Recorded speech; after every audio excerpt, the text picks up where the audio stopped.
ಕೊಡ್ತಾ ಇದ್ದೀನಿ. ಈ ಒಂದು ಕಾರ್ಯಕ್ರಮಕ್ಕೆ ಸಂದೇಶ್ ಅವರನ್ನ ಹೋಗಿ ಕರೆದಾಗ ಸೊ ನಾವಿಲ್ಲಿ ಆಡಬೇಕು ಅಂತಕ್ಕಂಥ ಮಾತನ್ನು ಹೇಳಿದ್ರು. ಸೊ ನಮಗೆ ಅದು ಭಾರಿ ಸಂತೋಷ ತಂದುಕೊಟ್ಟಿದೆ. ಯಾಕಂದರೆ ಸಾಹೇಬರುಗಳು ನಮ್ಮ ಜೊತೆ ಆಡ್ತಕ್ಕಂಥದ್ದು, ನಮ್ಮ ಜೊತೆ ಬೆಳೀತಕ್ಕಂಥದ್ದು ಎಷ್ಟೋ ಸಾಹೇಬರು ಮಾಡೋದಿಲ್ಲ, ಬರ್ತಾರೆ ಇನ್ನೊಂದು ಅರ್ಥ ಕಲ್ತ್ಕೊಂಡ್ಬಿಡ್ತಾರೆ ಅಂತ. ಹಾಗಾಗಿ ಮಕ್ಕಳ ಮನೆಯದಾಗಿ ನಮ್ಮ ನೆಚ್ಚಿನ ನ್ಯಾಯಮೂರ್ತಿಗಳಾದ ಎಚ್ ಪಿ ಸಂದೇಶ್ ಅವರು ಈ ಒಂದು ವ್ಯಾಲಿಡಿಟಿ ಶೆಟ್ಲ್ ವ್ಯಾಲಿಡಿಟಿ ಫಂಕ್ಷನ್ ಬಂದಿದ್ದಾರೆ. ಅವರಿಗೆ ನಮ್ಮ ಸಂದರ್ಭದಲ್ಲಿ ಸಂಘದ ಪರವಾಗಿ ವೈಯಕ್ತಿಕವಾಗಿ ಸ್ವಾಗತವನ್ನು ಕೊಡ್ತಾನೆ. ಹಾಗೂ ನವಾಜ್ ಸಾಹೇಬ್ನವರು ಜಡ್ಜ್ ಆಗೋಕ್ಕೆ ಮುಂಚೆ ನಾನು ರೆಗ್ಯುಲರ್ ಆಗಿ ಹಂಗೂ ಹಿಂಗೂ ಕಬ್ಬನ್ ಪಾರ್ಕಲ್ಲಿ ರೆಗ್ಯುಲರ್ ವಾಕಿಂಗ್ ಹೋಗೋರು.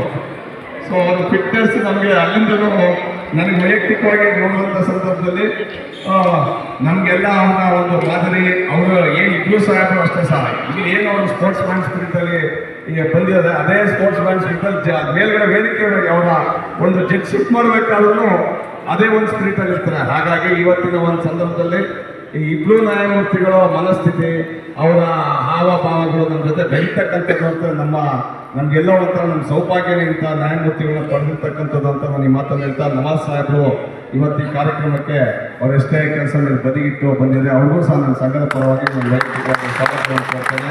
ಅವರಿಗೆ ಸ್ವಾಗತವನ್ನು ಕೋರ್ತೇನೆ.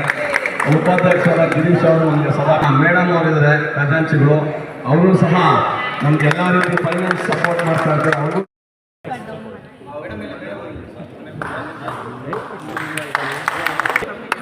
शाबाश चंद्र, शाबाश शाबाश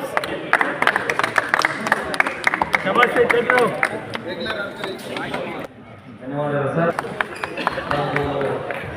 The generation of judges, in generation, body fitness na younger generation should observe. This is what I feel.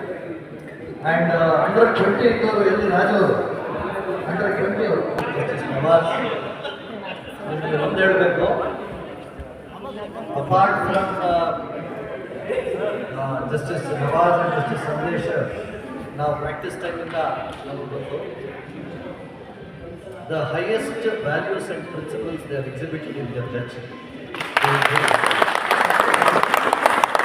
It is not only in this modern setting and modern in this time, but they have exhibited those values. ಇವತ್ತು ನಮ್ಮ ಬೇರೆ ಸುಬ್ಬಾರೆಡ್ಡಿ ಹೇಳಿದ್ದಾರೆ, ಅದೇನು ನಾವು ಯಾವ 60 ಅವರು above 30 ಹೇಳಿದ್ರು ನಮಗೆ ಕಾಣ್ತಾ ಇಲ್ಲ. ಅವ್ರು ಯಾವ ಗ್ರೀನ್, ನಾನು ಯಾವುದಾದ್ರು 27. ಸೊ ಇವತ್ತು ಆರ್ಟಿಕಲ್ 14 ವೈಲೇಟ್ ಆಗಿರುತ್ತೆ. ಅವರು 60 ಎಬೋ ಮೇಲೆ ಆಮೇಲೆ ಒಂದು ಸ್ಮ್ಯಾಶ್ ಮಾಡಿದ್ದೇನೆ ಅವರ ಮೈ ಮೇಲೆ. ಅವ್ರಿಗೆ ಹೇಳ್ತಾ ಇದೆ, ಅದಕ್ಕೆ ನೀವು ಇನ್ನು ಧರಣಿ ಕಟ್ಕೊಳ್ಬೇಡಿ,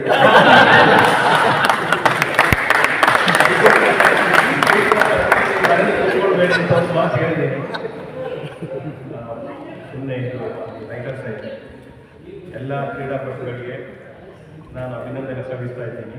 ಬರೀ ಈ ಆಟದಲ್ಲಿ ಗೆಲುವು ಕಟ್ಟಿದ ಅವ್ರಿಗೆ ಮಾತ್ರ ಅಲ್ಲ, ಎಲ್ಲರೂ ಭಾಳ ಚೆನ್ನಾಗಿ ಆಡಿದ್ದಾರೆ. ನಾನು ನೋಡ್ತಾ ಇದ್ದೀನಿ, ನಾನು ಮತ್ತು ನನ್ನ ಸೋದರ ನ್ಯಾಯಮೂರ್ತಿ ಭಾಳ ಚೆನ್ನಾಗಿ ಆಡ್ತಾ ಇದ್ರು. ನೋಡಿದರೆ ಇವರು ವಕೀಲರು, ಇವರು ಸಂದೇಶ ಹೇಳ್ತಾ ಇದ್ರು, ಇವರು ದಿನಪ್ರತಿ ಆಡ್ತಾ ಇರುವಂತ ಕಾಣುತ್ತೆ, ವಕೀಲರು ಅಂತ ಹೇಳಿದ್ರು ನಮಗೆ ಅರ್ಥ ಇಲ್ಲ ಅಂತ. ಸೊ ಅವರ ಈ ಫಿಟ್ನೆಸ್ ನೋಡಿಕೊಂಡು ನಮಗೂ ಬಹಳ ಖುಷಿಯಾಗಿದೆ. ಯಾಕೆಂತ ಹೇಳಿದರೆ ಈ ವಕೀಲ ವೃತ್ತಿಯಲ್ಲಿ ನಾನು ಹೇಳ್ತಾ ಇದ್ದೆ, ಅವ್ರಿಗೂ ಬಹಳ ಒತ್ತಡ ಇರುತ್ತೆ. ಬೆಳಗ್ಗೆಯಿಂದ ರಾತ್ರಿವರೆಗೂ ಅವರು ಕೋರ್ಟ್ನಲ್ಲಿ ಆಗಲಿ ಅಥವಾ ಅವರ ಕಚೇರಿಯವರೇ ಆಗಲಿ ಬಹಳ ಕೆಲಸದ ಒತ್ತಡ ಇರುತ್ತೆ. ಇಂಥ ಸಮಯದಲ್ಲಿ ಇಂಥ ಒಂದು ಚಟುವಟಿಕೆ ಇರೋದು ಕೊಡೋದಂತೇಳಿ ನನಗೆ ಅನಿಸ್ತಾ ಇದೆ. ಪ್ರತಿ ವರ್ಷ ಈ ಥರ ಒಂದು ಟೂರ್ನಮೆಂಟ್ ನೀವು ನಡೆಸಿ ಅಂತ ಕೇಳ್ತೀನಿ. ಏನು ಬಹುಶಃ ನೆಕ್ಸ್ಟ್ ಟೂರ್ನಮೆಂಟ್ ನಡೆಸಿದ್ರೆ ನಾವಿರಲಿಕ್ಕಿಲ್ಲ, ಬೇರೆಯವರು ಆಡೋರಿದ್ದಾರೆ, ಅವ್ರಿಗೆ ಕರ್ಸ್ಬೋದು. ಇನ್ನೊಮ್ಮೆ ಅವರಿಗೆಲ್ಲ ನಾನು ಅಭಿನಂದನೆ ಹೇಳ್ತಾ ಇದ್ದೀನಿ.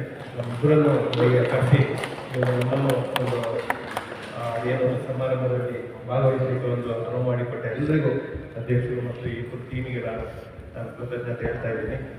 ಮತ್ತು ಎಲ್ಲ ವಕೀಲ ಬಂಧುಗಳಿಗೆ ಇನ್ನೊಂದ್ಸಲ ನಿಮಗೆ ನಾವು ಭೇಟಿಯಾಗುವಂಥ ಸಂದರ್ಭ ಬರ್ತದೆ ಇಲ್ವಾ ಗೊತ್ತಿಲ್ಲ. ಆದ ಕಾರಣ ಎಲ್ಲರಿಗೂ ಇನ್ನೊಂದ್ಸಲ ನಾನು ತುಂಬ ಹೃದಯದಿಂದ ಥ್ಯಾಂಕ್ಸ್ ಹೇಳ್ತಾ ಇದ್ದೀನಿ. ಶುಭ ಸಂಜೆಯ ನಮಸ್ಕಾರ. ನನ್ನ ಸಹೋದರ ನ್ಯಾಯಮೂರ್ತಿಯಾದಂಥ ಮೊಹಮ್ಮದ್ ನವಾಜ್ ಅವರೇ ಹಾಗೂ ಬೆಂಗಳೂರು ವಕೀಲರ ಸಂಘ ಇಡೀ ಕರ್ನಾಟಕ ರಾಜ್ಯದಲ್ಲಿಯೇ ದೊಡ್ಡ ವಕೀಲರ ಸಂಘ ಇದೆ ಅಂತ ಬೆಂಗಳೂರು ವಕೀಲರ ಸಂಘ, ಅದು ಅಧ್ಯಕ್ಷ ಮತ್ತೆಲ್ಲ ಪದಾಧಿಕಾರಿಗಳು ಮತ್ತು ಇಲ್ಲಿ ನೆರೆದಿರ್ತಕ್ಕಂಥ ಎಲ್ಲ ಸಹೋದರ ಸಹೋದರಿಯರು, ನನಗೆ ಇವತ್ತು ಈ ಕಾರ್ಯಕ್ರಮದಲ್ಲಿ ಭಾಗಿಯಾದಾಗ ನನಗೆ ನೆನಪಾಗಿದ್ದು, ಬೆಂಗಳೂರು ಈ ಬಾರ್ನಲ್ಲಿ ಪ್ರಾಕ್ಟೀಸ್ ಮಾಡುವಾಗ ನಮ್ಮ ಸಿಟಿ ಸಿವಿಲ್ ಕೋರ್ಟ್ ಎದುರುಗಡೆ ಹೈಸ್ಕೂಲ್ ಗ್ರೌಂಡ್ ಇದೆ, ಆರ್ಟ್ಸ್ ಕಾಲೇಜ್ ಗ್ರೌಂಡ್, ಅಲ್ಲಿ ಕಬಡ್ಡಿ ಆಡ್ತಾ ಇತ್ತು. ನಮ್ಮದೇ ಆದ ಆಫೀಸಲ್ಲಿ JP ಅಸೋಸಿಯೇಟ್ಸ್ ಅಂತೇಳಿ ಒಂದು ಕಬಡ್ಡಿ ಟೀಮ್ ಮಾಡಿ ಅವಾಗ ಎಲ್ಲರ ಮೇಲೆ ನನಗೆ ಗೆದ್ದಿದ್ವಿ ಕಬಡ್ಡಿ ಟೀಮ್. ಅದು ನೆನಪಾಯ್ತು. ನೋಡಿ, ಕ್ರೀಡೆ ಇದೆಯಲ್ಲ, ಕ್ರೀಡೆ ನಮ್ಮೆಲ್ಲರಿಗೂ ಒಂದುಗೂಡಿಸ್ತಕ್ಕಂಥದ್ದು. ನಾನು ಅದಕ್ಕೆ ಯಾವಾಗಲೂ ಹೇಳ್ತಾ ಇರ್ತೀನಿ, ನಾನು ವರ್ಷದಲ್ಲಿ 4 ಕ್ರಿಕೆಟ್ ಟೂರ್ನಮೆಂಟ್ ಆರ್ಗನೈಸ್ ಮಾಡ್ತೀನಿ. ಅದು ಯಾರಿಗೆ ಅಂತಂದರೆ, ನಮ್ಮ ಕೋರ್ಟಲ್ಲಿ ಸಿಬ್ಬಂದಿ ವರ್ಗದ ಎಂಪ್ಲಾಯೀಸ್ ಇದ್ದಾರಲ್ಲ, rural court, family court, commercial court, high court employees, city civil court employees, ಅವರೆಲ್ಲರಿಗೂ ನಾನು 10 ವರ್ಷದ ಹಿಂದೆ ಫಸ್ಟ್ ಪ್ರಾರಂಭ ಮಾಡಿದ್ದು ರಿಪಬ್ಲಿಕ್ ಕಪ್. ರಾಷ್ಟ್ರದ ನ್ಯಾಷನಲ್ ಫೆಸ್ಟಿವಲ್ ಏನಿದೆಯೋ ಅದನ್ನು 10 ವರ್ಷದ ಹಿಂದೆ ಸ್ಟಾರ್ಟ್ ಮಾಡಿದ್ದೆ. ಮಲ್ಲೇಶ್ವರಂ ಗ್ರೌಂಡಿಂದ ಸ್ಟಾರ್ಟ್ ಮಾಡಿದ್ವಿ. ಈಗಲೂ ಕೂಡ ಈಗ ಗ್ರೌಂಡಲ್ಲಿ ಮಾಡ್ತೀವಿ. ಜಡ್ಜಸ್ ಟೀಮು ಕೂಡ ಅದರಲ್ಲಿರುತ್ತೆ. ಬಟ್ ನಾನು ಮೊದಲು ಸ್ಟಾರ್ಟ್ ಮಾಡಿದಾಗ ಡಿಸ್ಟ್ರಿಕ್ಟ್ ಜುಡಿಷಿಯರಿ ಜಡ್ಜಸ್ ಜೊತೆ ಆಡ್ತಾ ಇದ್ದೆ, ಅದನ್ನು ಈಗಲೂ ಕಂಟಿನ್ಯೂ ಮಾಡಿದ್ದೆ. ಒಂದು. ಎರಡನೇದು ಇಂಡಿಪೆಂಡೆನ್ಸ್ ಕಪ್. ಈಗ ಇಂಡಿಪೆಂಡೆನ್ಸ್ ಕಪ್ ಮಾಡ್ಲಿಕ್ಕೆ ಆಗಿಲ್ಲ, ಮಳೆ ಆಗಿತ್ತು ಅಂತೇಳಿ ನೆಕ್ಸ್ಟ್ ಮಂತ್ಗೆ 27th ಆಗಸ್ಟ್ಗೆ ಡೇಟ್ ಇವಾಗ ಫಿಕ್ಸ್ ಮಾಡಿ. ಈಗ ಫೋನ್ ಬಂತು, ಗ್ರೌಂಡ್ ಅವತ್ತು ಖಾಲಿ ಇದೆ 27 ಅಂತ, ಅವತ್ತೇ ಫಿಕ್ಸ್ ಮಾಡಿಬಿಡಿ. ಅಲ್ಲಿಗೆ ಇಂಡಿಪೆಂಡೆನ್ಸ್ ಕಪ್ಪು, ರಿಪಬ್ಲಿಕ್ ಕಪ್ ಎರಡಾಯ್ತು. ಮೂರನೇದಾಗಿ ಕನ್ನಡ ರಾಜ್ಯೋತ್ಸವ ಕಪ್ ಅಂತ ಮಾಡ್ತೀವಿ ನಾವು.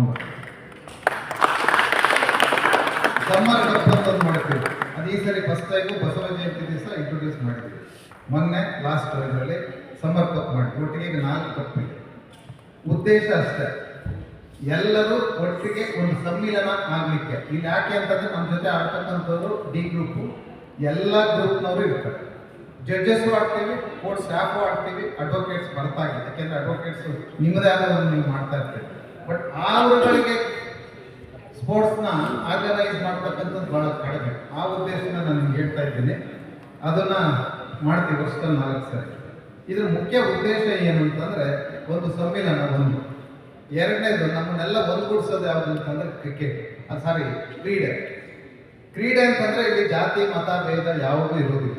ಅದಕ್ಕೆ ನಾನು ಹೇಳ್ತಾ ಇದ್ದೀನಿ, ಬಾಂಧವ್ಯ ಇರ್ತದೆ, ಸಮನ್ವಯತೆ ಇರ್ತದೆ, ಸೌಹಾರ್ದತೆ ಇರ್ತದೆ. ಈ ಕ್ರೀಡೆಯಲ್ಲಿ ಮಾತ್ರ ನಾವು ಇದನ್ನು ಕಾಣ್ತೀವಿ. ಇವತ್ತು ನಮ್ಮ ದೇಶ ಒಗ್ಗಟ್ಟಲ್ಲಿ ಇದೆ ಅಂತಂದರೆ, ಯುನಿಟಿ ಇನ್ ಡೈವರ್ಸಿಟಿ ಅಂತಂದರೆ ಕ್ರೀಡೆನೂ ಅದ್ರ ಭಾಗ. ಈ ಕ್ರೀಡೆಯಿಂದಲೇ ಇದೆಲ್ಲ ಒಗ್ಗಟ್ಟಿರ್ತಕ್ಕಂಥದ್ದು.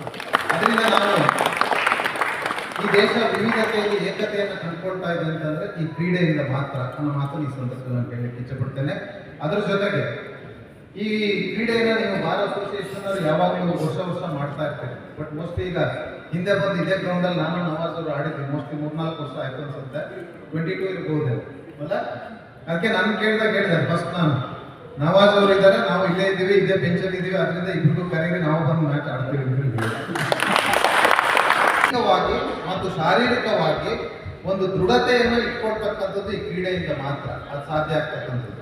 ನಾನು ನನ್ನ ಲೈಫ್ ಸ್ಟೈಲ್ ಹೆಂಗೆ ಅಂತ ಹೇಳ್ತೀನಿ. ಹೇಗೆ ನಾನು ನೀವೆಲ್ಲ ನಮ್ಮ ಬೆಂಗಳೂರು ವಕೀಲರ ಸಂಘದ ಬ್ಯಾಡ್ಮಿಂಟನ್ ಪಂದ್ಯಾವಳಿ ನಡೆಯಿತು. ಬಹಳಷ್ಟು ಸ್ಪರ್ಧಾತ್ಮಕ ಆಟಗಾರರು ಬಂದು ಈ ಒಂದು ಸ್ಪರ್ಧೆಯಲ್ಲಿ ಪಾಲ್ಗೊಂಡು ತಮ್ಮ ಸಾಧನೆಗಳನ್ನು ಮೆರೆದಿದ್ದಾರೆ. ಅದರ ಜೊತೆಗೆ ಇವತ್ತಿನ ದಿನ ಏನು ಫೈನಲ್ಸ್ ನಡೀತು, ಅದು ಸಂಪೂರ್ಣವಾಗಿ ಬಹಳ ಎಕ್ಸ್ಟ್ರೀಮ್ಲಿ ಕಾಂಪಿಟೇಟಿವ್, ಬಹಳ ಸ್ಪರ್ಧಾತ್ಮಕವಾಗಿತ್ತು ಹಾಗೂ ರೋಚಕವಾಗಿತ್ತು. ಯಾರು ಗೆಲ್ತಾರೆ ಯಾರು ಸೋಲ್ತಾರೆ ಅನ್ನೋದು ಲಾಸ್ಟ್ ಮಿನಿಟ್ವರೆಗೂ ಹಣಾಹಣಿಯಲ್ಲಿತ್ತು. ಇಂತಹ ಯುವಕರ ಒಂದು ಪಡೆ ಬೆಂಗಳೂರು ವಕೀಲರ ಸಂಘದಲ್ಲಿ ಅಂತಾರಾಷ್ಟ್ರೀಯ ಮಟ್ಟದಲ್ಲಿ ಬ್ಯಾಡ್ಮಿಂಟನನ್ನು ಪ್ರತಿನಿಧಿಸ್ತಾ ಇದ್ದಾರೆ.